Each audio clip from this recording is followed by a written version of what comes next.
Hello बच्चों, आप सभी का स्वागत है हमारे चैनल स्ट्रगल एकेडमी में। मैं मिथिलेश सर। आज ये क्लास 9th का लेक्चर नंबर 2।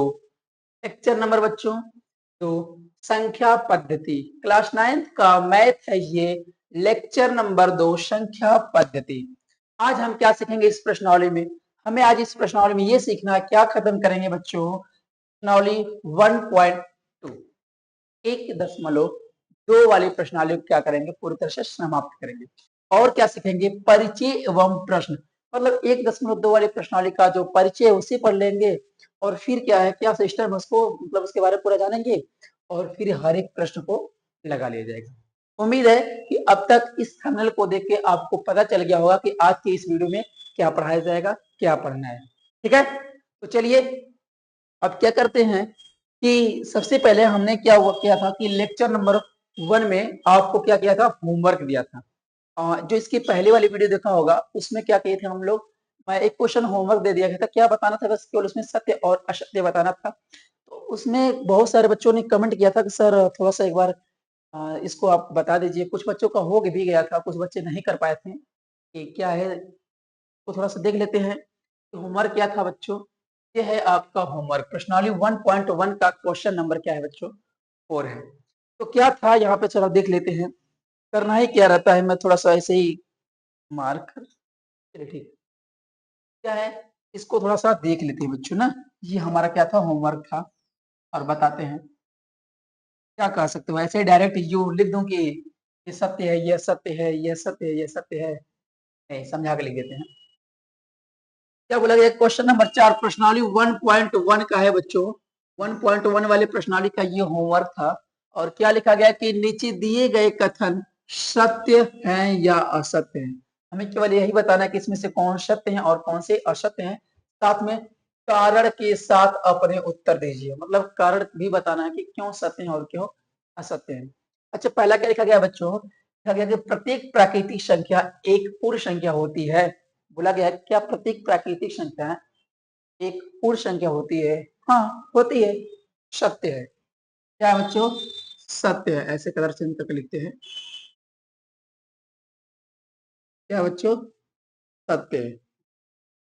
लेकिन क्यों है, कैसे है, इसे भी जरा देखते हैं। क्या बोला गया कि प्रत्येक प्राकृतिक संख्या, कौन सी संख्या बच्चों? प्रत्येक प्राकृतिक संख्या एक पूर्ण संख्या होती है। प्राकृतिक संख्या क्या होती है? 1, 2, 3, 4। जो पहले लेक्चर देखा होगा उसको पता होगा कि प्राकृतिक संख्या क्या होती है। एक से अनंत तक क्या होती है? प्राकृतिक संख्या। लेकिन पूर्ण संख्या क्या होती है? 0, 1, 2, 3, 4, ऐसे ही सब क्या होती है? पूर्ण संख्या। तो हमसे पूछा गया है कि प्रत्येक प्राकृतिक संख्या, जितनी भी प्राकृतिक संख्याएं होती हैं, वो सभी प्राकृतिक संख्याएं क्या पूर्ण संख्या में शामिल है? प्राकृतिक संख्या 1, 2, 3, 4 मतलब ये 100 होती हैं। क्या वो सभी संख्याएं इस पूर्ण संख्या में नहीं है? है ना? क्या हो जाएगा? सत्य हो जाएगा। ठीक है, तो ये पहला का आंसर क्या हो जाएगा? सत्य। और इसी प्रकार से आप कर लोगे भाई, कहाँ बहुत टफ तो नहीं है। ज्यादातर बच्चों तो समझाने की कोशिश कर रहा हूँ, फिलहाल आप कर लोगे। दूसरा क्वेश्चन क्या बोला गया? प्रत्येक पूर्णांक एक पूर्ण संख्या होती है? नहीं। एक पूर्णांक, पूर्णांक क्या होता है जरा देखो। पूर्णांक होता है 0, 1, 2, 3, 4, 5 ऐसे करके अनंत तक। और इधर माइनस का 1, माइनस का 2, माइनस का 3 ऐसे करके माइनस का अनंत तक। ठीक है, तो बोला गया कि प्रत्येक पूर्णांक, जितने भी पूर्णांक हैं वो सभी पूर्णांक क्या पूर्ण संख्या होते हैं? अच्छा, पूर्ण संख्या क्या होती है बच्चों? यही तो होती है पूर्ण संख्या। ये बताओ, पूर्णांक में ए 0, 1, 2, 3, 4 ये सब तो आते ही है। बट -1, -2, -3, तो बोला गया कि जितने भी पूर्णांक हैं वो सब पूर्ण संख्या में होते हैं। तो बोला गया है कि प्रत्येक पूर्णांक मतलब जितने भी पूर्णांक हैं वो सभी पूर्णांक इस पूर्ण संख्या की तरह होते हैं। मतलब पूर्ण संख्या में होते हैं? नहीं। कहाँ? ये माइनस वाली संख्याएं क्या इस पूरी संख्या में शामिल हैं? नहीं ना। तो क्या हो जाएगा? असत्य हो जाएगा। हो जाएगा बच्चों? असत्य। असत्य। और इसी प्रकार से ये क्या है कि प्रत्येक परिमेय संख्या एक पूर्ण संख्या होती है। बोला गया है क्या प्रत्येक परिमेय संख्या एक पूर्ण संख्या होती है? एक बार सुनो, मैंने जब परिमेय संख्या की परिभाषा लिखवाया था आप लोग को, यहाँ पे 1 मिनट थोड़ा सा दिखा लेते हैं। जब परिमेय संख्या की क्या लिखवाए थे, परिभाषा लिखवाए थे बच्चों यहाँ पर। ये है परिमेय संख्या। देखिए हमने क्या बताया था उस टाइम पे कि उसे क्या होना चाहिए, पी और क्यू के रूप में होना चाहिए, बटे के रूप में होना चाहिए, जहां पी व क्यू क्या होना चाहिए बच्चों, पूर्णांक होना चाहिए। क्या होना चाहिए, पी और क्यू क्या होना चाहिए, ये परिमेय संख्या कंडीशन है। क्या कंडीशन है कि पी बटे क्यू के रूप में होना चाहिए। दूसरी बात, पी और क्यू दोनों क्या होना चाहिए बच्चों, पूर्णांक होना चाहिए। अब जरा देखो यहाँ पर ये जो क्वेश्चन बोला गया है, तीसरा क्वेश्चन जो है, तीसरा क्वेश्चन क्या है कि प्रत्येक परिमेय संख्या एक पूर्ण संख्या होती है। नहीं, प्रत्येक परिमेय संख्या पूर्ण संख्या थोड़ी होती है, प्रत्येक परिमेय संख्या पूर्णांक होती है ना। जो p बटे q के रूप में है, ये दोनों क्या होना चाहिए, पूर्णांक ना होना चाहिए। क्या होना चाहिए बच्चों, पूर्णांक होना चाहिए ना। लेकिन ये क्या बोल रहा है, पूर्ण बोल रहा है, तो क्या सही है, नहीं ना।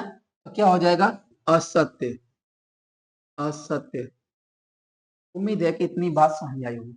ये जो होमवर्क था वो होमवर्क हमने यहाँ पर लगा दिया। पहले लेक्चर में क्या था, होमवर्क था बच्चों, और इस होमवर्क हमने क्या कर दिया, लगा दिया। अब पढ़ते हैं आज के इस वीडियो में क्या पढ़ना है, 1.2 वाले प्रश्नावली। चले, तो आज हमें क्या पढ़ना है, क्लास 9th का संख्या पद्धति। संख्या पद्धति जिस प्रश्नावली क्या पढ़ेंगे, 1.2। 1.2 वाले प्रश्नावली क्या करेंगे, पूरी तरह से समाप्त कर लेंगे। लेकिन उससे पहले हम कुछ और बताते हैं आपको कि ये पहला क्वेश्चन जो है, अभी प्रश्नावली 1.2 का ही, प्रश्नावली 1.2 का ये क्वेश्चन नंबर पहला है। क्या लिखा गया कि नीचे दिए गए कथन सत्य हैं असत्य हैं, कारण के साथ उत्तर बताइए अपने। तो वही ये क्या रहेगा बच्चों, होमवर्क रहेगा, क्योंकि अभी हमने बताया है ये क्वेश्चन, और वहां पर ये भी क्या रहेगा, होमवर्क रहेगा। अगर नहीं लग पाएगा तो कोई बात नहीं, फिर आगे की जो लेक्चर नंबर 3 बनेंगे उसमें फिर इस पे एक बार बता दिया जाएगा। फिलहाल अभी सत्य असत्य है भाई, कर लोगे यार, कर लोगे, कोई दिक्कत नहीं होगा, ठीक है। मुझे जहां तक उम्मीद है कर लोगे। नहीं हो पाएगा तो फिर अभी मैं हूँ, अभी स्ट्रगल एकेडमी की पूरी टीम जिंदा है, ठीक है, ठीक है, कर लोगे। तो आगे करते हैं, ये पहला क्वेश्चन होमवर्क रहेगा। दूसरा क्वेश्चन क्या बोला गया है, प्रश्नावली 1.2 का क्वेश्चन नंबर 2 लिखा गया है, क्या सभी धनात्मक पूर्णांकों के वर्गमूल अपरिमेय होते हैं। पहला क्वेश्चन, इसमें देखो क्या क्या पूछा गया है, क्या सभी धनात्मक पूर्णांकों के वर्गमूल अपरिमेय होते हैं। यदि नहीं, यदि नहीं तो पहले इतने का आंसर देते हैं, क्या सभी धनात्मक पूर्णांकों के वर्गमूल अपरिमेय होते हैं। जितने भी धनात्मक पूर्णांक होते हैं, देखो पूर्णांक क्या होते हैं अभी हमने पीछे बताया है, फिर भी देख लो एक बार और। पूर्णांक क्या होता है बच्चों, पूर्णांक क्या होता है जरा देखो ध्यान से। क्या होता है, 0, 1, 2, 3 ऐसे करके ये प्लस कर देंगे, और इधर -1, -2, -3 ऐसे कर करके इधर माइनस के इनफाइनाइट तक, ये क्या होते हैं, पूर्णांक होते हैं। लेकिन हमसे क्या बोला गया कि सभी धनात्मक, केवल कौन सा लेना बच्चों, धनात्मक पूर्णांक लेना है। तो धनात्मक पूर्णांक क्या हो जाएंगे, अच्छी बैठ गई क्या,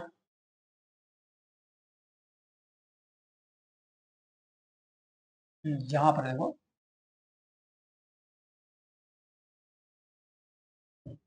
तो धनात्मक पूर्णांक लेना बच्चों, तो केवल यही धनात्मक पूर्णांक हम लोग लेंगे, ठीक है, इतना लेंगे। तो बोला क्या गया है कि सभी धनात्मक पूर्णांक, जितने भी ये धनात्मक पूर्णांक होते हैं, यदि इन सब का वर्गमूल किया जाएगा तो क्या सब अपरिमेय आते हैं, करके देखते हैं।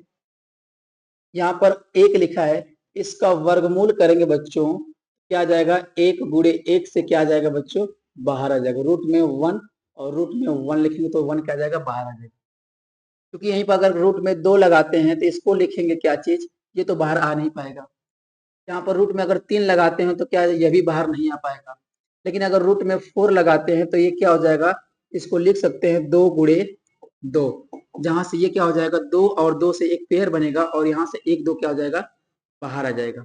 और एक एग्जाम्पल और लेते हैं, ऐसे करके आप रखेंगे तो यहाँ पर क्या हो जाएगा, रूट में 9, तो क्या हो जाएगा, इसको भी लिख सकते हैं 3 × 3, और यहाँ से 1 3 क्या हो जाएगा, बाहर आ जाएगा।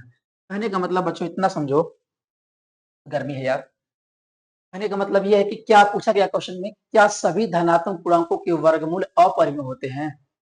देखो कहाँ अपरिमेय होते हैं भाई, ये अपरिमेय आ गया, ये अपरिमेय आ गया, हाँ ठीक है अपरिमेय आ गया, लेकिन कड़ी में जब 4 को हमने हल किया तो क्या आ गया, परिमेय। कड़ी में 9 को किया क्या गया पर में। तो कह रहा है क्या चीज कि सभी धनात्मक पूर्णांकों को वर्गमूल अपरम होते हैं। नहीं, यहाँ पर कड़ी में 4 का किया है तो परमी आ गया है, कड़ी में 9 का किया है तो परमी आ गया है। फिर क्वेश्चन में पूछ रहा है कि यदि नहीं तो एक ऐसी संख्या के वर्गमूल का उदाहरण दीजिए जो एक परमेय संख्या हो। हमें एक ऐसी संख्या का एग्जाम्पल देना है कि जो उसका वर्गमूल करें तो क्या आना चाहिए, परमेय आना चाहिए। देख लो यहाँ पर हमने इसका भी कर दिया, इसका भी कर लिया, इसको भी देखो किया है तो क्या निकल गया, परमेय आ गया। इसको भी किया है तो क्या निकल गया, परमेय आ गया। तो उम्मीद है कि यहाँ तक बात समझ आएगी। तो इसका आंसर क्या हो जाएगा बच्चों, हमें केवल एक एग्जाम्पल देना है। तो एग्जाम्पल के तौर पर एक बार ये तो अभी समझा रहे थे ऐसे। अब इसका आंसर क्या लिखेंगे, साफ पूरा फ्रेश भाषा में क्या लिखेंगे इसको।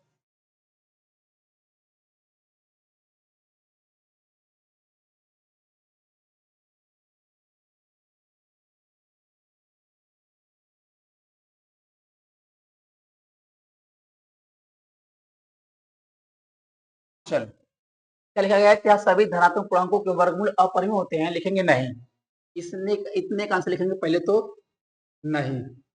और जैसे ही नहीं हो जाएगा फिर बोला क्या गया, यदि नहीं तो एक ऐसी संख्या के वर्गमूल का एग्जाम्पल दीजिए। दे देते हैं यहाँ पर कड़ी में 4।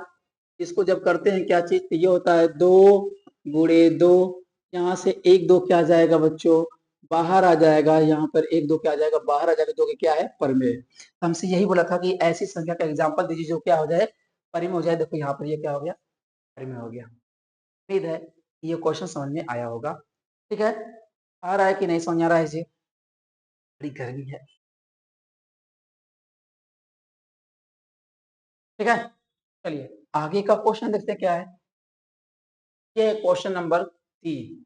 क्या लिखा गया कि दिखाइए कि संख्या रेखा पे कड़ी में 5 को किस प्रकार से निरूपित किया जाता है। इसके लिए थोड़ा सा बेसिक चीज है बच्चों, देख लेते हैं। ठीक है, तो आइए यहाँ पर पहले देखते हैं इसको।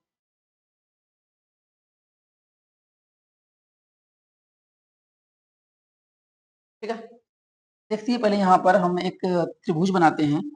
और कौन सा त्रिभुज, ये है आपके पास एक समकोण त्रिभुज है। ये है आपके पास क्या चीज, एक समकोण त्रिभुज का कलर चेंज करके थोड़ा सा मोटा कर लेते हैं, दिख रहा है आपको। ठीक है, ये आपके पास समकोण त्रिभुज। समकोण त्रिभुज क्या होता है बच्चों, जिस त्रिभुज का एक कोण क्या होता है, 90 अंश होता है, वो क्या होता है, समकोण त्रिभुज होता है। तो ये आपका क्या है, देखो यहाँ पर ये 90 अंश का है, तो ये समकोण हो गया। और 90 अंश के सामने वाली भुजा को क्या बोलते हैं, कर्ण बोलते हैं। क्या बोलते हैं बच्चों, कर्ण। और अगर इसे आप थीटा के रेफरेंस में लेते हैं तो थीटा के सामने वाली भुजा क्या कहलाती है, लंब कहलाती है। क्या कहलाती है बच्चों, लंब। और जब एक कर्ण होगा, एक लंब होगा, तीसरा क्या हो जाएगा बच्चों, आधार हो जाएगा, आधार। और इस त्रिभुज का नाम भी दे देते हैं, क्या चीज, ए। कलर तो नहीं दिख रहा है,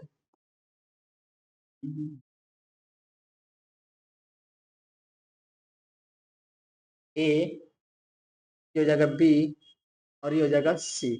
ये हमारे पास कौन से त्रिभुज हैं बच्चों, समकोण, समकोण त्रिभुज। और समकोण त्रिभुज में आप जान गए कि कौन सी भुजा क्या कहलाती है। ये भुजा 90 अंश के सामने वाली भुजा क्या कहलाएगी, कर्ण।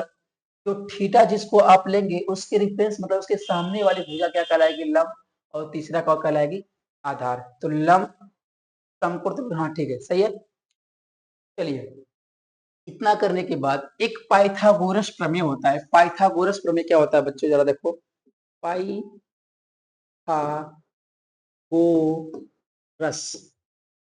बिल्कुल अच्छे से पढ़ करके बताते हैं। ठीक है, पाइथागोरस प्रमेय। पाइथागोरस प्रमेय क्या होता है, जरा जरा देखो। होता क्या है, कर्ण का स्क्वायर, कर्ण का स्क्वायर बराबर लंब, लंब का स्क्वायर प्लस आधार, आधार का स्क्वायर। अगर तुमसे कोई समकोण त्रिभुज का नाम लेगा तो समकोण त्रिभुज का नाम लेते ही तुम्हारे दिमाग में ये पाइथागोरस प्रमेय अर्थात फार्मूला कर्ण स्क्वायर बराबर लंब स्क्वायर प्लस आधार स्क्वायर आपके दिमाग में ये आना चाहिए। ठीक है, ये होता है पाइथागोरस प्रमेय। अच्छा, कोई पाइथागोरस प्रमेय किस त्रिभुज में लगता है, केवल बोर्ड ठीक दिख रहा है आप लोग को? क्लियर दिख रहा है ना?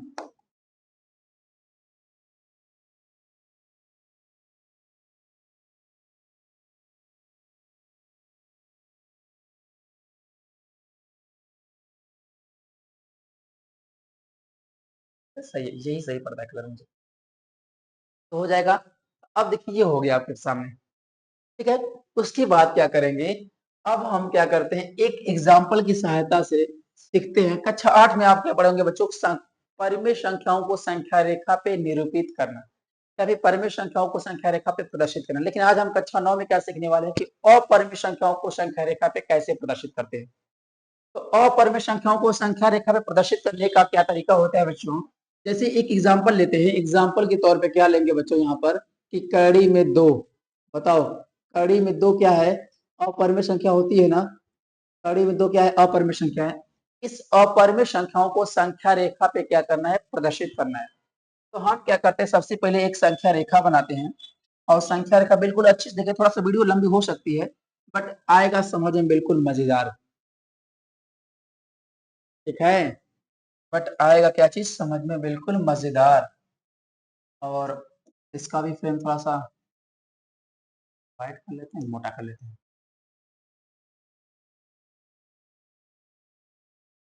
ये क्या हो जाएगा यहाँ पर, 0 1 2, ये होता है संख्या रेखा, ठीक है। और क्या करते हैं यहाँ पर कि इसकी दूरी लेते हैं 1 इकाई, 1 इकाई लेते हैं। यहाँ से यहाँ तक की दूरी कितना हो जाएगी, 1 इकाई। सेम उतनी ही दूरी ऊपर की दिशा में भी लेंगे, मतलब लंबवत लेंगे, ठीक है। इतनी ही दूरी यहाँ पर क्या करेंगे, एकदम ठीक ऊपर भी लेंगे। लेने के बाद का भी थोड़ा सा कलर चेंज कर लेते हैं और थोड़ा सा इसकी मोटाई भी चेंज कर लेते हैं बच्चों, ठीक है। ये भी कितना हो जाएगा, 1 का ही हो जाएगा, ठीक है। अब क्या करते हैं कि इसको इससे मिला देते हैं। जब इसको इससे मिला दिया जाएगा, इसको भी थोड़ा सा इसका कलर चेंज कर लेते हैं, ठीक है। इतना समझ में आया। करते क्या है, थोड़ा ध्यान से देखो।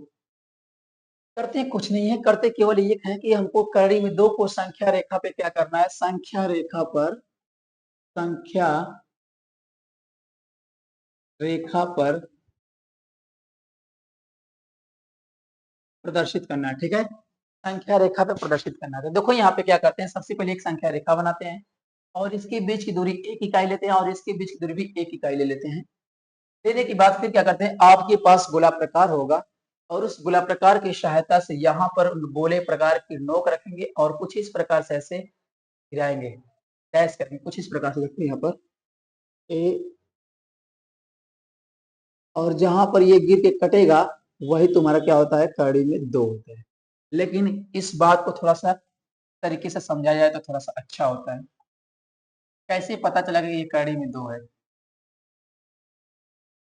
ठीक है।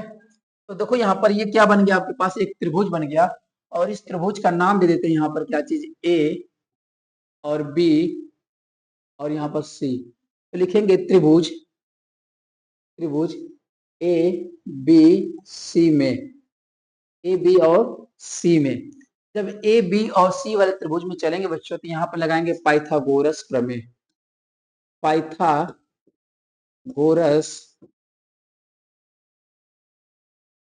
प्रमेय। पाइथागोरस प्रमेय क्या होती है बच्चों, मेरे प्यारे प्यारे लल्लो, क्या होती है, होता क्या है, कर्ण का स्क्वायर,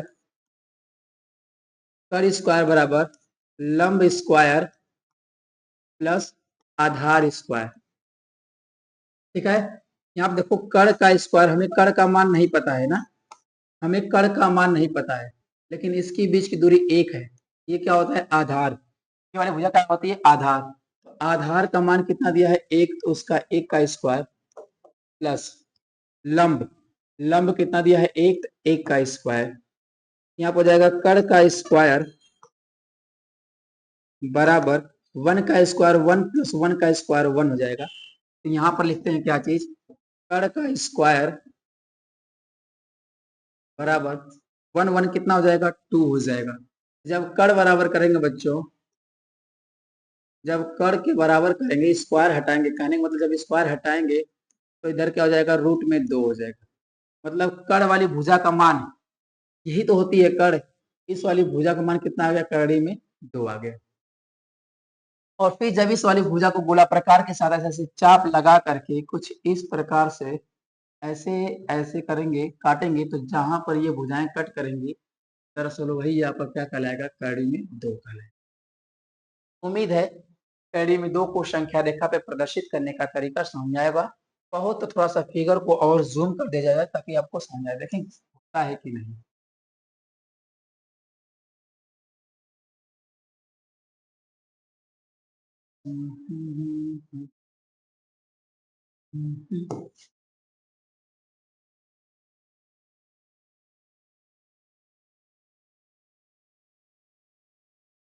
शायद अब दिख रहा होगा आप लोग को, ठीक है। कुछ इस प्रकार से ऐसे गोला प्रकार के साथ ऐसे कट करेंगे तो आके जहां पे कट करेगा वही आपका कड़ी में 2 हो जाएगा। ठीक है, समझ में आ रहा है कि नहीं आ रहा है? आ रहा है समझ में। जब आपको कड़ी में 2 समझ में आ गया तो आगे आपका होमवर्क रहेगा। आगे आपका क्या रहेगा बच्चों? होमवर्क रहेगा कि क्या चीज, कड़ी में 3 को संख्या रेखा पे कैसे प्रदर्शित करेंगे, ये आपका होमवर्क रहेगा। क्या रहेगा? होमवर्क में ट्राई कीजिए, नहीं लगेगा उसमें हम तो है ही नहीं।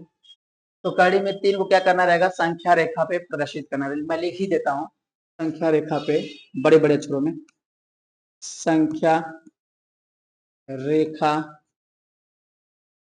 पर निरूपित निरूपित कीजिए। ठीक है, कड़ी में 3 को संख्या रेखा पे क्या करना है बच्चों? निरूपित करना है। हमने कड़ी में 2 को दिखा दिया करके। अब एक क्वेश्चन है आपके किताब का, वो क्वेश्चन क्या है बच्चों जरा देखो यहाँ पर क्या है कि लिखा गया है कि प्रश्न संख्या 3, दिखाइए कि संख्या रेखा पे कड़ी में 5 को किस प्रकार से निरूपित किया जा सकता है। कड़ी में 5 को संख्या रेखा पे कैसे निरूपित करते हैं जरा इसको भी देख लो। सबसे पहले हम संख्या रेखा बनाते हैं और संख्या रेखा कुछ इस प्रकार से यहाँ पर बना दिया गया हमने। और बनाने के बाद इसकी लाइन क्या करते हैं, थोड़ा सा मोटी कर लेते हैं और इसका कलर भी चेंज कर लेते हैं। ठीक है, ये आपकी बनी क्या चीज? संख्या रेखा। और संख्या रेखा पर क्या होता है, एक होता है यहाँ पर 0, इधर होता है -1 और इधर हो गया 1, इधर हो गया 2, इधर हो गया 3। कुछ इस प्रकार से संख्या रेखा पे अंकों को प्रदर्शित करने के बाद फिर क्या करते हैं, हमको कड़ी में 5 को संख्या रेखा पे प्रदर्शित करना है ना, तो हम क्या करेंगे, यहाँ से यहाँ तक का 2 आधार लेंगे, 2 अंक तक 2 इकाई लेंगे। कितने इकाई लेंगे बच्चों? 2 इकाई। ठीक है, 2 इकाई तक लेने के बाद यहाँ से यहाँ तक का 2 इकाई लेंगे और फिर यहाँ से ऊपर 1 इकाई लेंगे। कितनी इकाई लेंगे बच्चों? 1 इकाई लेंगे। 1 इकाई लेंगे कुछ इस प्रकार से, थोड़ा सा और लंबा करना चाहिए था।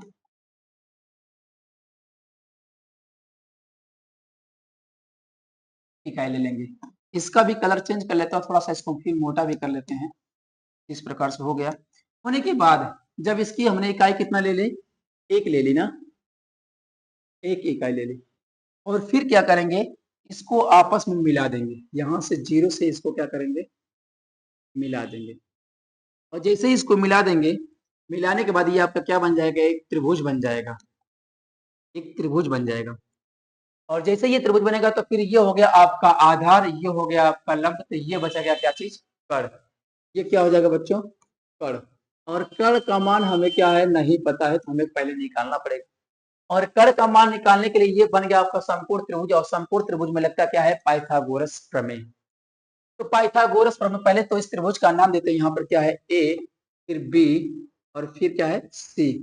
तो लिखेंगे त्रिभुज ए, बी और सी में, ए बी और सी वाले त्रिभुज में पाइथागोरस प्रमेय लगाएंगे। पाइथागोरस प्रमेय, पाइथागोरस प्रमेय लगाते हैं बच्चों। और पाइथागोरस प्रमेय क्या होता है जरा कोई बताए तो? पाइथागोरस प्रमेय होता है कड़ का स्क्वायर बराबर लंब का स्क्वायर और प्लस का आधार का स्क्वायर, यही होता है। यहाँ पर हमारे पास आधार का मान कितना है बच्चे, 2 है, तो आधार की जगह पर 2 रखेंगे और उसका स्क्वायर करेंगे, प्लस लंब, लंब का मान कितना है बच्चों, यहाँ पर 1 है तो यहाँ पर 1 का स्क्वायर करेंगे, बराबर कड़ का मान नहीं पता है, कड़ की जगह पर k का स्क्वायर ही रहने देते हैं, या फिर आप कड़ का स्क्वायर भी लिख सकते हो, ठीक है। तो फिर यहाँ पर ये क्या हो जाएगा, ये हो जाएगा k का स्क्वायर बराबर 1 का स्क्वायर करेंगे तो 1 होता है, और प्लस 2 का स्क्वायर कितना होता है, 4 होता है।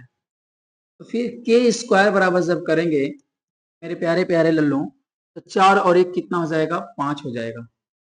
जब स्क्वायर हटाते तो मतलब के का मान क्या आ जाएगा, रूट में 5 आ जाएगा। और जैसे ही आपके पास के का मान, मतलब यहाँ पर के का मान कितना आ गया, रूट में 5 आ गया, और हमें संख्या रेखा पर रूट में 5 को ही संख्या रेखा पर प्रदर्शित करना है। इतना करने के बाद फिर क्या करते हैं, गोला प्रकार लेते हैं और उस गोला प्रकार की सहायता से यहाँ से ऐसे चाप लगाते हैं, कुछ इस प्रकार से ऐसे चाप लगाते हुए ऐसे कुछ करेंगे, ऐसे क्या करेंगे, गिराएंगे, और जहां पर ये कट करेगा चाप, वही आपका संख्या रेखा प्रकार में 5 प्रदर्शित हो। उम्मीद है कि ये आपको बिल्कुल अच्छी तरीके से समझ में आया होगा, ठीक है।